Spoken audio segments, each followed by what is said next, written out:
Hoje nós vamos acompanhar um pouquinho da rotina da Turma do Pagode e saber, será que relacionamento entre fã e ídolo dá certo? Você sempre quis alguém que pudesse te fazer feliz. Enquanto os meninos do grupo se preparam para o show, lá fora a fila só cresce. Tem Rio, tem Belo Horizonte, tem Porto Alegre, tem interior de São Paulo, a gente sempre que pode vai também. A gente é muito doido mesmo. Vocês já se relacionaram com alguma fã? Já. Não só com uma, com várias. Não Normal. ao mesmo tempo, né? Não ao mesmo tempo, mas já, né? Uma ou outra, né? Vários artistas provam que dar uma chance aos seus fãs é possível sim e pode dar certo. Kelly Preston teve a certeza que se casaria com John Travolta assim que viu o pôster de Grease no cinema. Na época, a garota tinha apenas 16 anos. Os dois se casaram na década de 90 e tiveram 3 filhos. Eles estão juntos até hoje. Priscilla Presley também era fã de Elvis desde a adolescência. E, para sua sorte, pôde conhecer o seu ídolo quando ele estava servindo o exército americano na Alemanha. Ambos oficializaram a união em 1º de maio de 1967 e ficaram casados por 6 anos. Recentemente, uma jovem de 22 anos ficou famosa por conseguir realizar o sonho de ter um relacionamento sério com o ator Jake Austin. A garota insistiu por 5 anos e conseguiu ficar com o ídolo. A Bia estava contando aqui pra mim que tem um sonho, que é... Se casar com Caramelo.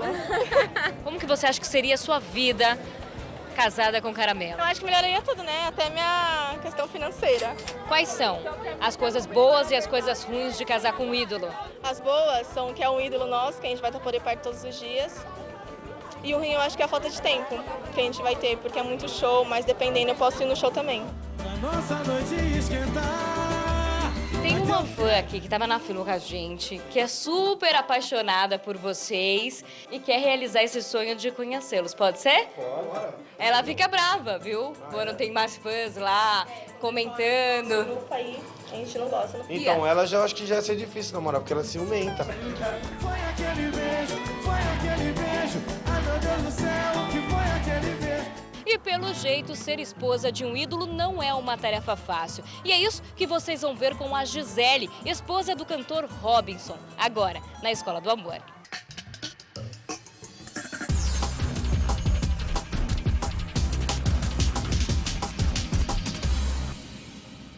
E você também faz parte da aula. Quer ver seus comentários em destaque aqui na sua telinha? Então acesse as nossas redes sociais. Isso, vá agora lá no Facebook, nossa página facebook.com/Escola do Amor, Twitter, @TheLoveSchoolTV e no Instagram, The Love School. Sempre use a hashtag Escola do Amor, deixe um comentário inteligente, um comentário sobre o que estamos falando aqui e o seu comentário pode aparecer aqui no vídeo da Escola do Amor.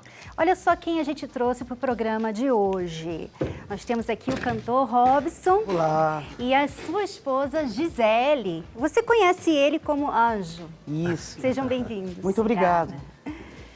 A gente adiantou já, né, que a Gisele era uma grande fã do Robinson, mas tem muito mais sobre a história de vocês para contar. E nós vamos saber um pouquinho mais sobre como tudo isso começou. Vamos acompanhar. Eu agora estou falando às paredes. Dono de uma voz marcante, este é Robinson Monteiro.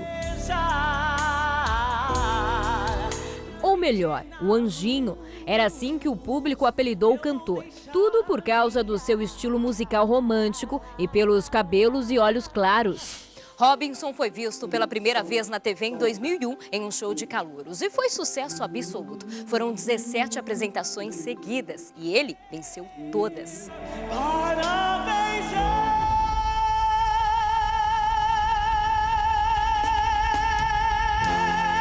E você canta de olhos fechados. Você vê, eu tenho essa mania. Na verdade, para muitos é defeito, né? Eu acho que é a minha forma de me inspirar, né? Você lembra a primeira vez que você pisou no palco do Raul Gil? Dia 28 de abril de 2001. Como que foi? Foi o começo da concretização dos meus sonhos, né? Eu já havia gravado um CD de pequena produção que não tocava em lugar nenhum e por causa desse CD que eu havia gravado uma canção chamada É Preciso Acreditar, eu resolvi no programa do Raul Gil e cantar minha canção para ver, quem sabe, alguém me ouvia e a partir daí a minha história musical começou. Quando eu apresentava, vem aí com vocês agora, atenção Brasil, mais um candidato, Robson Monteiro, ele já entrava como se fosse um ídolo, né? O auditório, as meninas ficavam tudo doidas com ele, né? Toda vez que se apresentava era sucesso. Tanto que quando ele ganhou o concurso, ele saiu na capa de revistas, saiu na capa de jornais, né? Depois que você entrou para a carreira televisiva, né? Sim. Você vendeu mais de 1 milhão de cópias Sim. no seu primeiro CD e CD DVD. Anjo, foi divulgado em rede nacional o CD e aí veio essa resposta do carinho do Brasil comigo, né? A carreira ia bem, até que uma fatalidade aconteceu. Eu comecei a lutar com essa história de emagrecer. Eu tomei um remédio chamado Anfepramona, 90 miligramas, e eu fui parar na UTI, tetraplégico, com o coração praticamente parado, pulmão fechado e desenganado pela medicina. Você chegou a emagrecer? Eu estava com 104 quilos e em uma semana eu fiquei com 80 quilos. Depois disso, nessa uma semana eu fui parar na UTI e lá eu fiquei entre a vida e a morte. Foi então que ele decidiu começar do zero. As melodias românticas ficaram de lado e deram lugar à música gospel. O meu princípio é a voz, é a música. Foi para isso que eu fui chamado. E lá na UTI eu decidi abrir mão de muitas coisas e voltar para minha tribo. A gente diz assim, né? Para minha tribo, a igreja. E lá eu voltei a cantar as minhas canções, porque lá o que vale mais é a essência da voz, não o corpo, né? E tem uma música que sempre te acompanha, que é Preciso Acreditar. É, a minha primeira, né? Que marcou não só a história no canto, como também na vida particular. Assim, né? E que ironia da vida, ou como a gente, ou como você preferir, a gente tem que acreditar, né? Você precisa lutar e vencer os seus obstáculos de cada dia, né? E eu queria que você desse uma palhinha, então, da música. Sim, lógico. Pode ser? Lógico. É preciso acreditar, confiar e jamais desistir. O que essa música significa para você? Nossa, hoje eu consigo dividir a minha vida antes e depois dessa música, né? E eu estava passando por um problema muito difícil, com depressão, e me chamou a atenção, tanto a forma como ele interpretou e a mensagem da música era muito forte, tinha muito a ver com tudo que eu estava vivendo. E eu me emocionei muito mesmo, porque eu realmente estava com pensamentos assim destrutivos, suicidas, eu sempre falo isso para ele. Sem perceber, eu comecei a sentir algo diferente, mas eu negava veementemente. Foi então que o Gisele decidiu ir até a casa da mãe de Robinson para contar o que estava sentindo. E aí eu peguei minha bolsa para vir embora, quando eu levantei, a campanha tocou. Aí ela ficou me olhando assim, eu falei, eu vou ver quem é. Aí ela voltou e falou, pelo amor de Deus, fica calma. Isso já tinha passado o quê? 1 ano e meio que ele já estava na televisão e eu nunca consegui encontrar, de jeito nenhum. E aí a gente acabou se aproximando. E a Gisele, ela é professora de inglês. E eu fiquei sabendo, né? E aí eu comecei a, mandar aqueles bilhetinhos, né? Eu tô precisando aprender a cantar inglês. Eu tenho uma turnê, eu tenho uma turnê lá nos Estados Unidos e você precisa me ensinar a cantar inglês. E aí, e ela toda tímida e coisa e tal. Será que você pode vir aqui pra me ensinar e tudo? E ela acabou indo, né? Mas ela nunca dava moral pra mim, nunca, né? Nunca tinha rolado um beijo? Nunca, imagina. Ele foi meu primeiro namorado. Foi a pessoa que eu dei meu primeiro beijo, foi a pessoa com quem eu casei, continuo casada, tenho os meus filhos. Então foi tudo muito especial. Vocês namoraram quanto tempo? 2 anos. Tiveram problemas nesse namoro? Porque ele sempre viajou muito. No começo do nosso namoro, a gente teve alguns... Ela sofreu mais, né? A Gisele sofreu muito mais por alguns conflitos, porque por eu ter uma história, uma carreira e coisa e tal. Então, sempre tava aquela coisa assim, não vai dar certo. E eu era, lógico que eu também era um homem meio irresponsável, crianção, e eu tava aprendendo a lidar com o relacionamento, né? Eu não fui educada para lidar com o relacionamento. Eu não tinha experiência anterior também. E ele era mais velho, ele já era assim, mais maduro, né? Então eu tinha muitas inseguranças. Se eu tivesse em algum lugar, eu nunca tive ciúme do Robson. Mas assim, eu sempre me achava inferior. Eu sempre me colocava numa situação inferior. Então eu ficava insatisfeita, insegura. E ele não sabia o que estava acontecendo. A gente queria ter uma vida de casal, como todo casal, se conhecer, passear. E a gente não podia fazer isso. Porque a vida dele, além de ser muito agitada, como é uma pessoa pública, é um pouco difícil, né? De você ir em locais públicos, você ir no cinema, você ir no teatro, você E você se cobrava conhecer. isso dele? Não, eu ficava... Não, eu não cobrava, esse é o Era problema. esse o problema. Eu sempre fui muito Ele nunca calada. cobrou nada. Então eu ficava insatisfeita, insegura. E ele não sabia o que estava acontecendo, né? Muito chorava. Chorava. Tem aquelas, né? Infantilidade. Então, Robson e Gisele, você, Gisele, não conseguia comunicar para o Robson o que estava acontecendo com você? É era o isso? que eu luto todos esses anos, depois desses 10 anos de casamento. A gente tem uma amizade, um respeito, né? Mas eu sempre tive essa dificuldade de expor o que eu sentia, de me comunicar, de dizer o que eu estava insatisfeita. E eu colocava esse peso todo sobre ele, porque eu não estava feliz, mas ele não sabia o motivo. E aí isso que gerava a maior parte dos conflitos, porque eu não queria que ele se sentisse cobrado, mas ao mesmo tempo eu sentia falta de alguma coisa. Como é que era isso na prática? Você ficava literalmente calada ou escondia, fingia que estava tudo bem? Como é que era? As duas coisas.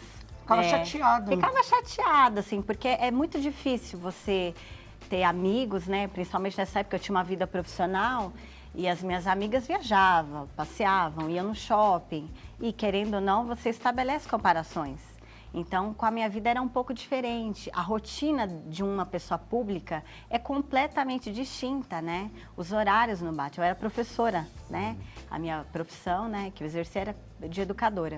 E o horário é completamente distinto. Ele precisa virar à madrugada fazendo os compromissos e estúdio. E eu ficava cansada.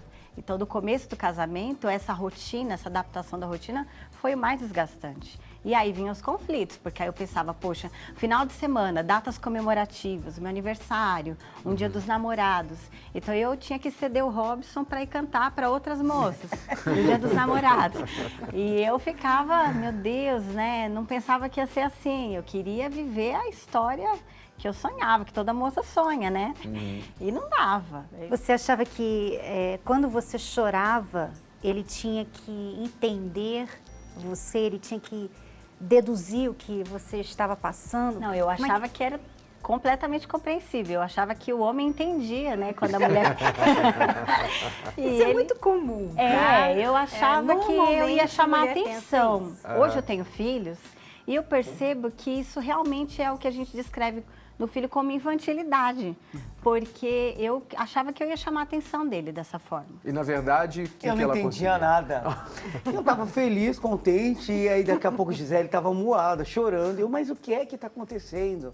E eu, como ela sempre dizia, eu sempre fui muito objetivo. Se ela falasse para mim, ó, tá incomodando isso e isso, eu iria arrumar uma forma de contentar o coração dela para ela não ficar dessa forma. E assim, uma das coisas que eu mais me chateava assim nele é porque no início do relacionamento a gente usa muitas frases feitas, eu acho, verdade. que deve ser comum para todo casal. Então, sempre que havia algum problema, alguma situação mais crítica, ele sempre falava assim para mim: ah, mas você já me conheceu assim. E aí eu ficava muito brava, porque eu pensava, poxa vida, eu tô fazendo todo o esforço necessário. Para entender, né? Eu tô fazendo todo o esforço necessário para entender a loucura que é fazer parte da vida, da rotina dele. E ele vai e fala pra mim, você já me conheceu assim? Então ele não precisava fazer esforço nenhum. Esse é um coringa que muitos homens usam, né? Infantilidade, Eu usava também, é. eu usava também. Infantilidade. Tá, Cristiane, eu já era assim quando você me conheceu, eu não mudei, você que está querendo que eu mude agora. A gente pensa que vai resolver alguma coisa com essa conversa, mas na verdade não resolve nada, né? Porque a gente está dizendo para outra pessoa, em outras palavras, você que é o problema. Se vira. Resolva-se, Se exatamente. vira com o seu problema, com a sua angústia, com a sua dor. Exato. Que eu sou assim, nasci assim, cresci assim, só não sou Gabriela, né? Exato. Mas sou assim. E eu também demorei para cortar o cordão umbilical. Então eu era crianção, né? Então assim, demorou para cair a ficha aí. Eu sou um homem, casei, tenho uma mulher, tenho agora um compromisso de fazê-la feliz, né? Então demorou a entender isso. Então, e por ela não se queixar, demorou mais. E você falou que 10 anos de casamento, você ainda tenta se policiar, tenta melhorar isso aí? A comunicação, sem dúvida. Mas a gente já chegou naquele patamar que a gente se entende no olhar, né? Já é mais fácil entender, mas eu tenho essa dificuldade e ele me cobra, inclusive. Fala. Tem dia que eu me sinto até pressionada, porque tem dia, eu sou muito mais reservada que ele, com certeza. Então eu fico mais calada, eu vou pro meu cantinho. E ele fica provocando o milagre. Ele Aí fica eu vou lá aí, no cantinho, o né? que tá O que é? acontecendo? Mas por Fiz que você alguma tá assim? coisa? Ele Falei sempre alguma fala, coisa? eu fiz alguma coisa. Ele sempre acha que ele fez alguma coisa. E às vezes esse jeito de ser, né? Que não está errado, né? É o seu jeito de ser, de se expressar melhor, você fala mais. Mas às vezes esse jeito acaba anulando a outra pessoa de mudar também, porque você quer tanto que ela fale, que ela se expresse, que ela fala logo o que ela fica mais com medo. Angustiada. Né? E ela não consegue debater muito bem, né? Normalmente o homem sabe debater muito melhor que a mulher, pelo menos o meu. Então, quando a gente entra num debate, a gente sabe, pelo menos eu sabia que eu ia perder. Eu não, Sempre. Né? Qualquer argumento, ele ganhava sempre no final. E Foi ele aí sabia que falar. foi aí que eu mudei. Eu, assim, não sei de onde, mas me veio na mente, na hora de dizer para ele, uma frase que fez toda a mudança no nosso relacionamento. Eu disse para ele na época assim, olha, nós não podemos continuar reproduzindo esse sistema, né? Porque a nossa família Nós vemos de vinha frutos, com esse histórico. relacionamentos destruídos. Então né? eu estava reproduzindo a minha história familiar e ele também, e eu percebi isso. E eu disse para ele, olha, você não pode se transformar no teu pai nem na tua mãe, e eu também não. E aí vocês mudaram, ou seja, você deixou de dar essas últimas palavras duras para Deixei ela? de ouvir o meu alter ego, né? O meu egoísmo. Comecei a enxergar a Gisele não só como a minha mulher, né, minha esposa, mas ela é a peça fundamental da minha casa. Quer dizer, vocês têm que desenvolver, como todo casal, tem que aprender a desenvolver estratégias para lidar com as dificuldades inerentes que todos têm como eu acho comunicação. que o segredo né? é na hora da crise, né? Porque na hora da discussão era que a gente acabava com o relacionamento que a gente estava construindo. Porque você começa a discutir, por algum motivo, você tem que ter um freio. Vamos discutir o assunto. Aí eu tinha mania de resgatar coisas que aconteceram na época do namoro. Ele ficava profundamente irritado comigo. Ficava. Porque, mas você está ressuscitando Mas essa você história. nem falou quando a gente namorava isso. O que você está falando agora? Traz depois, né? 5 anos depois. Aí eu falo, mas você não queria que eu falasse. Mas aí eu tô falando, tipo, há 5, 6 anos depois. Nossa, nós temos até uma história engraçada que vai para os netos, que uma vez eu fui presentear a Gisele, eu comprei um anelzinho, mas não era um anel de noivado, ela estava esperando eu pedir ela em noivado e casamento. E numa briga nossa, ela, porque aquele dia você nem me deu um anel de casamento, foi um anelzinho, E ela chorou no dia. Quando eu abri a achei que ela estava chorando de alegria. Eu até falei, calma, filha, não é nada, é só um anel. Você escolher um anel numa época de namoro que ela estava esperando casar. um anel de noivado. E aí, numa briga nossa, assim, naquela época você me deu um anel e eu não era isso, depois de muito tempo de casado. Mas guarda, né? Guarda aqui a coisa. Não, e eu guardo o anel também. Toda vez que eu olho pra ele, eu olho e falo, olha... visto a sua cara. Não, então, eu ela chorei. chorou, ela começou a chorar. E eu lembro que eu falei, nossa, mas calma, é só um anel, filha. Nos filmes. Não, isso aconteceu de verdade. E eu falei, calma, é só um anel, não era pra tanto. E ela tava chorando que eu não problema podia era ir em casamento. Que raiva. Hoje eu me coloco no lugar dela, meu Deus Como do que céu. você lida com isso hoje, essa tendência que você tem de guardar as coisas? Você está tentando ser mais aberta, sentiu, falou logo, ou você ainda tem uma dificuldade? Não, eu ainda tenho, inclusive ele até admira essa temperança, como você ouviu ele falar. Eu realmente sou assim em tudo na vida, eu não tomo decisões precipitadas. Eu acho que é por isso que a gente até meio que se completa, porque às vezes ele vai tomar alguma decisão importante na carreira, a gente hoje trabalha junto, então ele sempre eu vou consultar minha esposa. As pessoas até Acha que ela manda, estranho, mas não mas é porque ela tem uma visão. Porque eu penso em todos calma, os detalhes. só baixa e apalha, calma, né? Assim. Vamos pensar, vamos analisar. Ele não pensa, analisa, ele quero. faz as coisas. Se vocês tivessem que dar, então, cada um uma dica para os casais que têm dificuldade no diálogo, na comunicação, o que vocês diriam? Eu acho que você se guardar, muitas vezes, na hora da crise, faz com que você não magoe a pessoa. Mas tudo tem um limite, né? Então, discutir assuntos importantes no momento e não deixar para outros dias ou para outro ano, como que muitas vezes eu fazia, porque aí eu juntava muitas coisas para discutir tudo de uma vez. Então, acho que isso daí acaba prejudicando muito. Escolher um momento para conversar. Sim. Não ficar colecionando, né, Gisele? Porque eu tinha uma gaveta onde eu ia colocando só os erros dele. Falar, ou a gente conversa agora, ou eu vou sair de casa, porque você já estava guardando um monte de coisa. estava sem fôlego já. É né? verdade. Inclusive, eu cheguei a procurar material sobre casamento, livros, né? Casamento blindado. Eu li o livro de vocês e indico. Hoje eu presenteio as minhas amigas, inclusive, com o livro.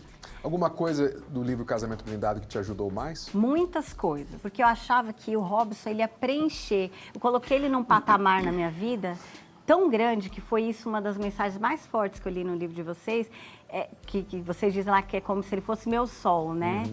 Ele era a pessoa mais importante, então eu passaria por cima de qualquer sentimento meu, de qualquer valor, inclusive, para colocar ele num pedestal. E eu não posso viver dessa forma. E a partir do momento que eu me valorizo, ele também me enxerga com valor, né? Como uma pessoa importante. E foi isso que aconteceu, assim. Por isso que eu sempre procuro, eu já até li e de vez em quando tem alguma dúvida, eu vou lá num capítulo que eu gosto mais, leio de novo. Agora eu tenho outro livro que você escreveu sobre mulher, né? Mulher V. Mulher Moderna Mulher ou V, antiga? moderna, a moda antiga. E eu me vejo muito assim, as minhas amigas sempre me falaram, você tem uma alma antiga. Eu falo pra você que sou uma mulher de 40, né? Ai, moda antiga, sou cheia de costumes e tal. E a sua dica, então, Robson, com respeito à comunicação, para melhorar a comunicação? Bom, eu sou muito objetivo, né? Eu acho que você tem que resolver os seus problemas e não levar muito pro lado emocional, por alter ego. Eu acho que o problema do relacionamento, é o que eu sempre falei pra Gisele, mas eu sofri mais, você não. Eu me coloquei mais no seu lugar e não, eu acho assim, eu acho que você tem que entender o sofrimento do outro e seguir. Perdoar, perdoou. Vambora. Vambora, não tem que voltar atrás com aquilo de novo e relembrar. E você tá tomando um cafezinho e do nada volta aquela conversa toda. Já passou, perdoou. Bom, vocês estão no caminho certo, com certeza.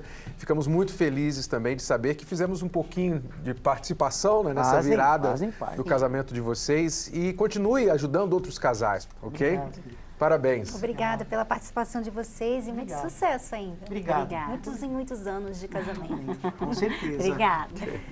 Vamos agora a algumas dicas para melhorar a comunicação entre o casal. Vamos prestar atenção agora nessas dicas. A primeira dica é: use a razão e não a emoção. Se naquele momento você está muito triste, muito amargurada, então não é momento de conversar sobre o problema, né? Exato. Como a Gisele falou, espere um momento que você esteja mais razão para chegar e conversar com a pessoa e não atacá-la. Isso tem relação à segunda dica também, que é falar o que você pensa a respeito do problema e não o que você acha do seu parceiro por causa do problema. Por exemplo, uma coisa é você falar para o seu parceiro assim: eu não gostei desta maneira que você falou comigo. Você está atacando a maneira que ele falou com você. Outra coisa é você falar assim: você é um grosso. Então você está atacando a pessoa e não o problema. Então, cuidado com isso. E a terceira dica é: saiba usar sua linguagem corporal. Como assim? Veja como é que está o seu semblante, como é que a sua pose até, porque às vezes você nem está olhando para a pessoa, você está falando com ela virado para a televisão, você está virando os olhos, fala, o que é, qual o problema, o que você quer, sabe? Isso aí não dá para a outra pessoa abertura para se abrir com você. Quarta dica: atente bem ao tom de voz. Às vezes você está falando uma coisa, mas a intenção é outra. Alinhe a sua intenção com o que você está falando. Isso é o seu tom de voz. A quinta dica é a seguinte: faça perguntas. É muito importante essa dica porque, às vezes, a pessoa que não sabe se expressar muito bem, ela fala muito e acaba não conseguindo falar o que ela realmente quer falar. E, às vezes, a pessoa que não faz a pergunta para saber, peraí, deixa eu ver, o que você está querendo dizer? Em vez de fazer a pergunta, já fica pensando, não, você está falando isso? E aí começa a adivinhar o que a outra está querendo falar. Fica pré-julgando também a outra pessoa. Aí fica um desastre, né? Se você julga, se você tira conclusões precipitadas, você rompe imediatamente a comunicação. Porque a outra pessoa se sente totalmente ignorada no diálogo. Então você tem que perguntar, peraí, deixa eu ver se eu entendi o que você está querendo dizer. E isso está associado à nossa última dica, que é ouvir.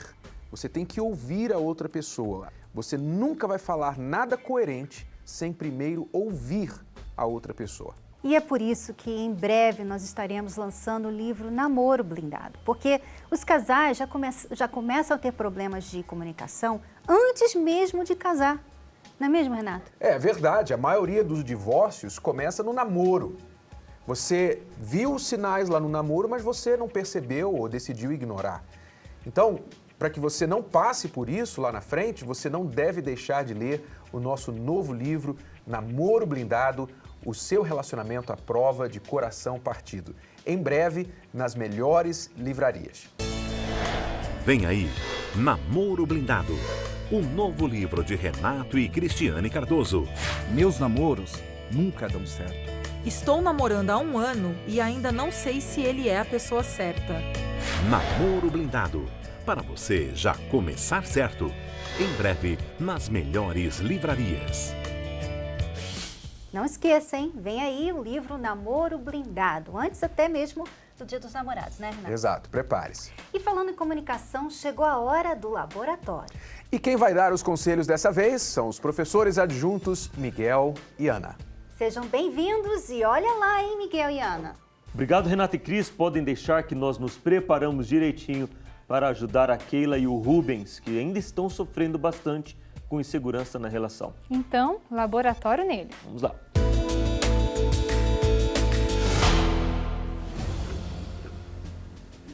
Quais os pontos positivos e negativos do nosso relacionamento? Positivo é que a gente é unido e que, apesar dos pesares, a gente consegue administrar os nossos defeitos e as nossas falhas. Acredito que o ponto negativo, acho que o tempo. A gente trabalha junto, a gente convive junto, mas a gente não tem tempo um para o outro. Não é verdade? É verdade. Vejo você como uma mulher muito prestativa, mas você não acha que às vezes deixa a desejar na organização da casa para atender outros interesses? Sim, muitas vezes eu acabo deixando.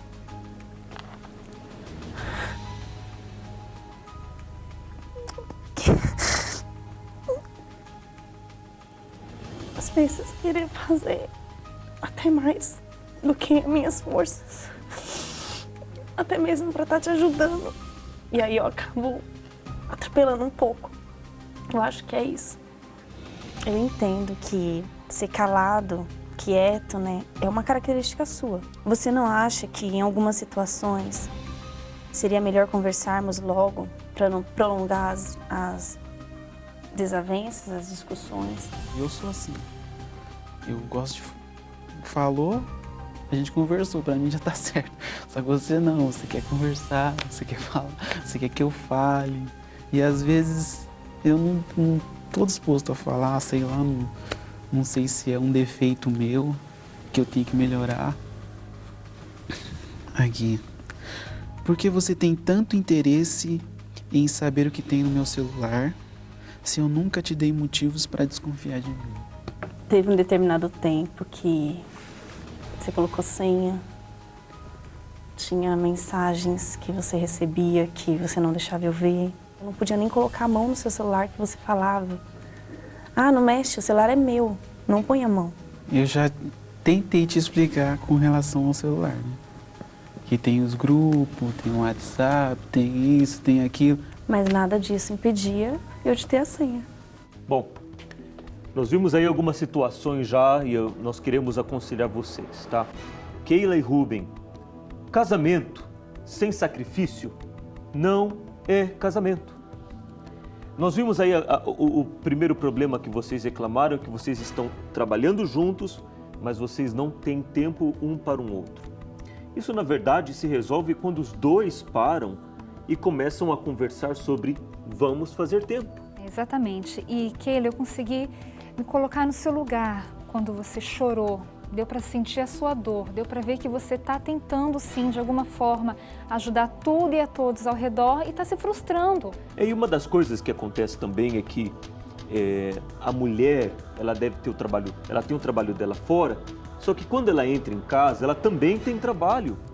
Ela tem um trabalho de cuidar da casa toda, cuidar dos filhos, cuidar do marido e já a situação do marido é diferente. Ele chega em casa e ele não tem tanto trabalho lá para fazer. Quando eu vejo que a Ana está tarefada, ali com um monte de trabalho, eu quero ao menos ajudar ela, fazer alguma coisa que vai aliviar ela. Quer dizer, isso não vai fazer de mim menos homem. Se eu estou ajudando em algo dentro de casa que vai apoiar a minha esposa. Pelo contrário, faz de você um homem que qualquer esposa gostaria de ter ao lado. Então, Keila, para eliminar esse problema, a primeira coisa que você tem que fazer, tem que ter prioridades. Você quer resultado dentro da sua casa, você quer apreciação do seu marido, dos seus filhos. Então, é necessário aprender a falar não às vezes. Olha, não dá, hoje eu não posso ajudar.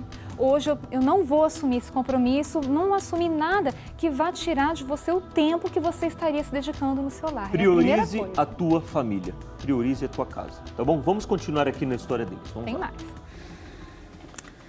Você me perdoou pelo ocorrido no passado, no entanto, ainda sinto que você se sente inseguro.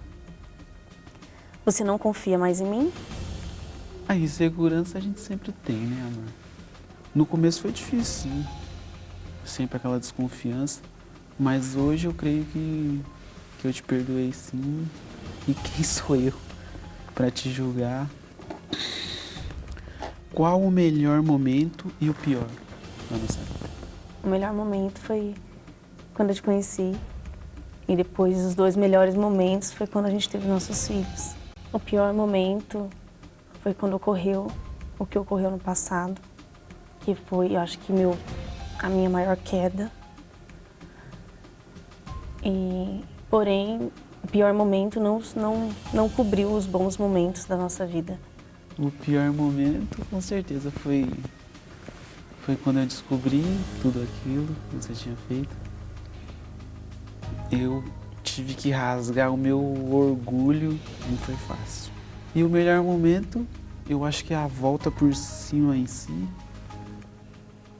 Acho que a gente mostrar que existe perdão, que a gente pode se reconciliar, que a gente pode esquecer o que ficou para trás e começar a viver olhando para frente. Eu acho que esse foi o melhor momento da gente. Nós não estamos aí com vocês, não sabemos o dia a dia de vocês, mas pelo que parece, o passado não foi ainda resolvido. Por mais que foi falado, já foi perdoado, já aconteceu, mas me parece que esse passado não foi resolvido. E se o passado não foi resolvido para um, não foi resolvido para outro. Então, Keila, para deixar o passado para trás, que já era para ter sido feito, não adianta você ficar perguntando para ele, olha, você me perdoou, você esqueceu, porque é a mesma coisa de ficar relembrando. Toda hora que você fica assim, você me perdoou, você está fazendo ele lembrar daquilo que você queria esquecer. Então, toma uma nova postura, toma a postura de ser uma nova pessoa. Eu errei, eu me arrependi e para a gente fazer esse relacionamento dar certo, nós temos que chegar a uma conclusão. Ou cada um para o seu canto, ou então vamos viver sem tocar nesse assunto mais. Pois é, ele decidiu dar uma chance para ela. Rubens, se você decidiu dar uma chance, independente do erro que ela fez, aquilo ali já absolveu ela. Deixa esse assunto para trás e vamos agora trabalhar juntos para reconstruir essa reputação e esse relacionamento. E mais um problema aí, Rubem. Se você está querendo, de alguma forma, descontar o que ela fez em você, colocando senhas no seu celular, impedindo ela de ter acesso às suas mensagens, você está errando. E você está errando feio. A minha esposa, ela tem total acesso à minha vida. Ela tem acesso às minhas mensagens, ao meu telefone, à minha conta bancária, ela tem acesso às minhas cuecas, ela tem acesso a tudo. Eu não tenho nada a esconder. E vice-versa. Isso é relacionamento. Isso é casamento. Isso você tem que deixar bem claro no seu relacionamento. Se a tua esposa está pedindo para ver o teu telefone, amor, está aqui. Não era nem para ser um pedido. Não era nem para ser um pedido. Então, decidam-se nisso. O assunto do passado está resolvido? Está resolvido, Miguel e Ana. Nós decidimos, nós apagamos esse passado, eu estou te absolvendo, estou colocando isso um ponto final nisso. Ótimo, agora nós dois vamos trabalhar juntos para reconstruir a confiança, para aumentar o nosso nível de confiança um do outro, para que vocês então venham a ser um espelho para os seus filhos. Obrigado, Miguel e Ana. Ótimos conselhos. No próximo bloco, você vai ver. Quando os pais viram reféns dos seus filhos, o que fazer? Eu tô achando que a gente só sabe falar dos nossos filhos. É depois do intervalo, voltamos já já.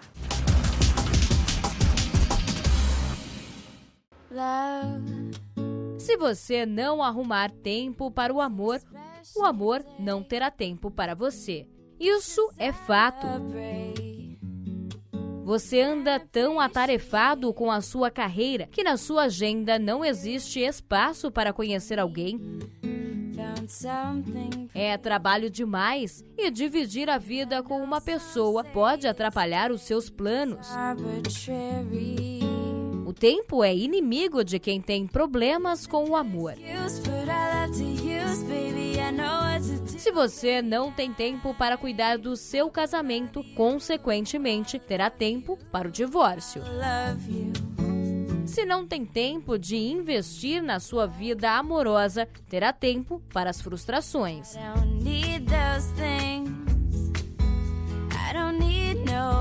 A vida passa rápido e envelhecer na solidão certamente é triste demais.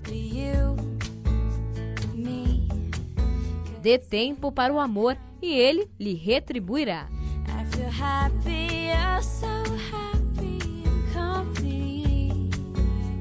Terapia do Amor. Nesta quinta-feira, às 20 horas, no Templo de Salomão. Avenida Celso Garcia, 605 Brás. Mais informações, acesse terapiadoamor.tv. Entrada gratuita, aberto ao público. O mínimo que pode acontecer é você se apaixonar pelo seu novo eu.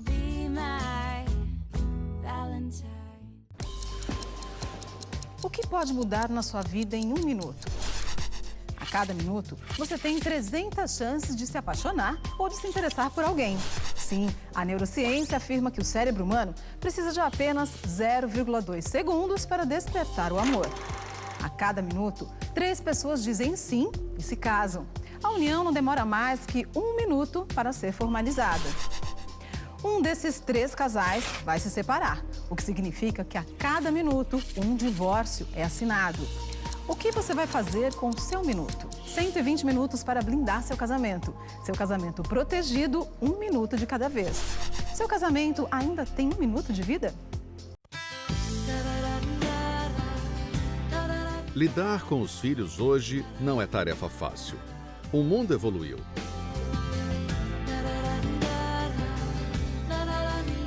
Mas os problemas em família também. Eu aprendi aqui na palestra que a gente pode ser compreensivo, conversar, se aproximar dos nossos filhos sem obrigá-los e nem colocá-los numa redoma. Como lidar com a nova geração, que o mundo hoje, tem nos surpreendido, tem sido maravilhoso. Os ensinamentos que eles passam, eu absorvo na minha vida, porque eu vejo que é essencial, tudo que eles falam. A disciplina em excesso é criticada, mas a falta dela traz consequências graves. O que fazer? Não desista do seu filho. Uma atitude sua pode fazê-lo mudar.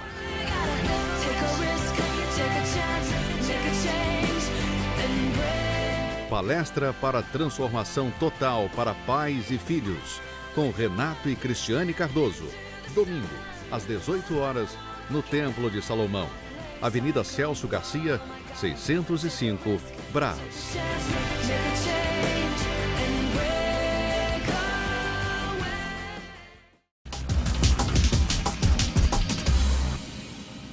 Vamos falar agora de um tema muito importante que, infelizmente, nos dias de hoje está cada vez mais comum. Pais que se tornam reféns emocionais dos seus próprios filhos. Vamos explicar melhor o que queremos dizer com isso. Você se torna refém emocional quando você não consegue mais tomar decisões importantes e viver a sua própria vida como pai, como mãe. Isso é ruim não só para você, pai, para você, mãe, mas também para os seus filhos. Existem várias formas dos pais se tornarem reféns de seus filhos. Vamos à primeira e muito comum, quando eles estão pequenininhos. E nós preparamos um reprovado no teste para ilustrar isso, já que todo pai e mãe precisa saber que, por mais que isso seja comum, Isso não faz bem. Acompanhe.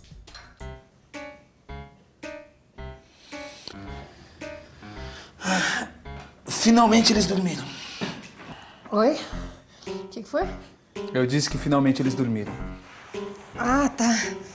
Bom, até que hoje foi rápido, né? É que você tá aí dormindo de pé e não vê o tempo passar. O que foi? Eu? Dormindo? Como assim? Que horas são? Já são 11h30 da noite. Já? Pois é.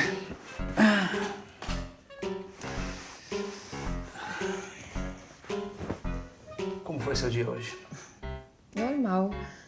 A Kelly e o Enzo não param um minuto, né? Eles Não, pararam Laurinha, tudo. no trabalho. No trabalho? Ué, sei lá, como é que eu vou saber? Quando eu tô no trabalho, é você que fica com as Eu crianças. sei, eu tô perguntando como foi o seu dia no trabalho. Ah, a loja tava com pouco movimento, aí eu aproveitei e saí mais cedo pra comprar umas coisas que estão faltando aqui em casa, né?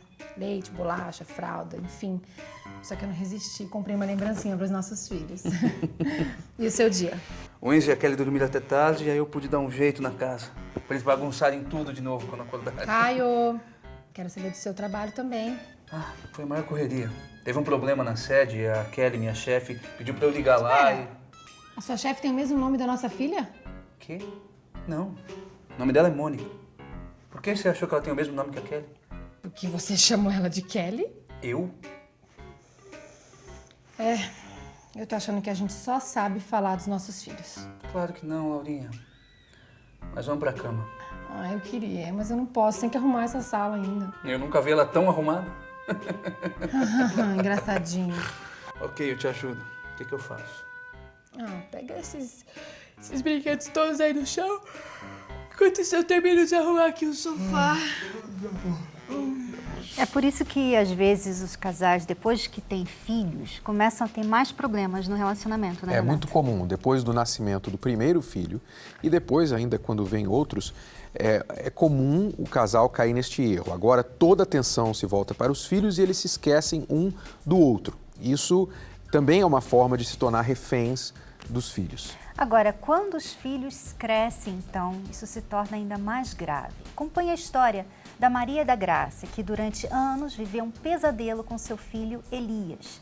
Tenho certeza que vai ficar claro do que estamos falando aqui.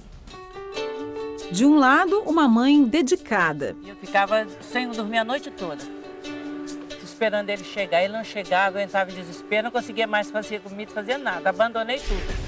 De outro, um filho ainda adolescente, sem saber que rumo dar na própria vida. Eu cheguei a pesar 60 quilos, o cabelo grande, a barba cresceu, né? Eu virei um andarilho. Eu tinha medo de polícia, eu tinha medo de bandido, eu vivia fugindo do que eu nem sabia o que era. Elias teve o primeiro contato com as drogas aos 13 anos de idade. E a partir daquele momento, a dona Maria se tornou refém da escolha do filho. Quando que a senhora percebeu que seu filho estava usando drogas? Olha, quando eu percebi, já tinha uns 2 anos que ele estava usando, que ele mesmo me falou, né? Mas eu percebi assim porque ele ficava meio estranho. Eu notava que ele já não dormia bem de noite, saía muito. Ele não parava em casa e eu fui assim desconfiando das coisas, porque ele não era de sair. E a senhora se sentiu como? Ah, senti a pior das piores. Eu entrei em desespero. Ele saía e falava assim, eu já volto. E eu ficava no portão, que é onde eu moro, é uma rua reta, assim dá pra ver lá embaixo. E eu via ele ir, mas não chegar mesmo, passava dias depois. Nessa época acabou minha vida. Aí era briga dentro de casa ainda, porque as pessoas queriam que eu fosse diferente, né? Mas o amor de mãe tem com meu marido, porque minha filha é a única que ficava do meu lado, né? Minha mãe brigava muito comigo por causa disso. Ela nunca deixou de me amar. E ela me aceitava do jeito que eu estava, sujo, aonde eu estivesse. Ela ia, me abraçava, me dava amor e me dava uma palavra. A mãe está aqui, a mãe não desistiu de você.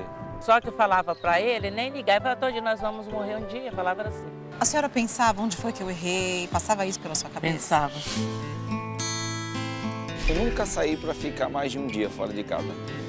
Eu pensava, eu vou usar mais uma pedra. Então eu pegava algum dinheiro e saía. E eu ia usando e usando. Às vezes eu andava em vários bairros no decorrer de meses. Na hora que eu ia ver, eu estava num bairro totalmente diferente de onde eu começava. E essa história toda durou quanto tempo? Quantos anos se passaram? Olha, Foi mais de 20 anos, viu? O sofrimento foi mais de 20 anos. E o seu casamento? O meu casamento foi uma guerra. A família toda ficou refém dessa situação. Enquanto eu estava na rua, enquanto eu estava no crack, eu não queria nem que eles me vissem. Eu me escondia e esperava eles passar para mim continuar usando. Durante esse período todo, você conheceu alguém? Chegou a namorar? Sim. Para me livrar das drogas, eu fui morar no estado de Minas. Eu achei que eu indo para lá eu iria ficar sem usar droga. E aconteceu por algum tempo. Eu fiquei em torno de 5 anos sem usar droga lá em Minas. Não usava o crack, eu usava cocaína, bebia. Nesse período eu arrumei um trabalho e eu conheci uma moça e eu me casei com ela. E consegui conquistar algumas coisas e foi quando eu encontrei o crack lá em Minas também. Um dia eu saí do meu trabalho, encontrei um amigo meu e ele falou, olha, chegou uma droga bacana aí. E aí eu falei, que droga é? Ele falou, crack. Daquele dia em diante a minha vida afundou 7 vezes mais do que era. Aí quando eu cheguei em Minas uma vez, ele sempre respeitava, se a gente estivesse lá ele não saía. Aí, por resto, ele não respeitava mais, ele saía para usar. E eu falava para o meu sobrinho, aonde que o Elias foi? Aí ele falava assim, eu sei onde ele está. Aí eu fui atrás dele. A mulher abriu a porta, eu comecei a chorar, a gritar, pelo amor de Deus, se meu filho estiver aí, manda ele embora. E ele estava lá, porque ele só mandava recado para mim assim, manda minha mãe embora desse lugar. Manda minha mãe embora, fala que daqui a pouquinho eu tô lá. Eu falei, eu não vou embora, filho, eu vim te buscar, vamos embora comigo, filho. A minha passagem, eu não posso perder essa passagem, eu tenho dinheiro para comprar outra. Vamos embora. E comecei a chorar e gritar, e meu sobrinho, tia, não fica assim, tia, só vai passar mal. Vamos embora, tia, só não tá bem, vamos embora. Começou a me arrastar. Eu falei, não vou, só sair daqui com ele. Aí eu fui embora chorando para casa, eu e meu sobrinho. Eu cheguei em casa da minha irmã, minhas coisas tudo para arrumar para vir embora. Eu falei, eu não vou embora, perder a passagem, não vou. Aí que daqui a pouco ele chegou. Nossa, numa situação de... Aí ele falou, ele pegou, não sabia o que falar, né? No local que eu estava, sujo, fedendo, ela ia e me abraçava. E ela sempre me falava, olha, a mãe está aqui, vamos embora. E aquele amor me fez acordar, porque eu estava no mundo, eu estava no crack. E a minha força era o crack. O crack é nada. O crack é uma fumaça que vai e não volta. Aí pus ele na clínica, mas não adiantou nada. Saiu da clínica pior do que estava. Aí que ele foi para a rua, porque aí não tinha onde morar, sem a esposa dele. Para ele a vida não tinha mais jeito, tinha acabado ali, não tinha situação mais de viver, sabe? Aí ele começou a usar muita droga mesmo, aí teve overdose. Quando a senhora viu ele nessa situação, qual foi a sua reação? Ah, foi desesperadora, né? Foi desesperadora. Aí eu não sabia mais o que fazer. Eu fiquei lá um pouco com ele. Foi na época que eu convidei ele para vir para São Paulo comigo de novo, né? Eu lembro de uma palavra muito forte que o meu pai falou para mim quando eu voltei. Essa palavra serviu, ficou na minha mente, Ele falou assim, olha, eu fui um alcoólatra e eu descobri que eu era homem suficiente para largar o álcool. Eu quero ver se você é macho, é homem, para largar essa droga que você se meteu. E nisso foi mais de 20 anos, né? Que eu deixei de viver a minha vida para viver a vida dele. Essa situação é muito mais comum do que você pensa e, infelizmente, muitos pais, por causa dos problemas dos filhos, eles param de viver a sua própria vida. Mas eu gostei do que o pai dele falou para ele, que ele foi homem para vencer o vício, né? E aquilo ficou marcado. E é importante que as pessoas assistindo também entendam que elas têm esse poder de mudar. E vamos ouvir agora o que a psicóloga Elizabeth Monteiro nos diz sobre isso. Veja só. É muito comum aqui no consultório os pais virem me procurar por uma questão dos filhos, né? E eles acabam sofrendo a dor do filho e acabam perdendo o papel de pais, que é poder ajudar esse filho sem entrar na dor desse filho. Você tem que estar suficientemente afastada para poder ajudá-lo, porque ele está precisando de ajuda, né? Ele está precisando de alguém que dê para ele uma coisa que a gente chama na psicologia continência, que é a capacidade que os pais têm de pegar esse filho, pôr no colo e ajudá-lo. Continência, vem que eu te seguro, vem que eu te ajudo. E mostrar para o filho, com segurança e firmeza, meu filho, isto não tem problema, você não foi bem por causa disso, vamos procurar as causas, tudo bem, isso faz parte da vida. Porque se você passa, ai meu filho, isso faz parte da vida, né? Toda deprimida, o teu filho vai incorporar esse clima. Agora se você fala, não filhão, isso faz parte da vida, vamos em frente. Os pais querem ser perfeitos, né? Aí é que está a questão, não existe pai perfeito. A gente precisa reconhecer a nossa impotência, né? Nós, quando viramos pai e mãe, geralmente ficamos muito onipotentes, né? Onipotentes de pensar até que o problema do filho é por nossa causa. Agora, o importante é não se tornar refém dessa questão, refém desse filho, né? Muito interessante, né, o que a doutora Elizabeth falou, né? Assim, tanta coisa que ela falou, boa, né? Mas essa questão de você estar ali disponível, né? Você não está envolvido com aquele problema, você está ali, você não desapareceu. Você precisa, né? Ela falou algo curioso, você precisa se afastar para poder ajudar, tá? Se afastar emocionalmente para poder ajudar. Não se deixar envolver pelo problema, né? Porque você, pai e mãe, é o porto seguro, você é a coluna da sua casa. Se a coluna está rachando e desabando, então não tem mais esperança para essa casa, né? Para os filhos especialmente. Mas no caso, voltando daquela mãe que sofreu como refém do filho por 20 anos por causa das drogas, do vício dele, ela teve um final feliz, ela nunca desanimou e ela conseguiu virar o jogo. E agora você vai ver como ela conseguiu fazer isso. Veja só. Como foi essa saída do mundo das drogas? Então, a verdade é que não foi bem uma saída proposital, não. Eu não aguentava mais.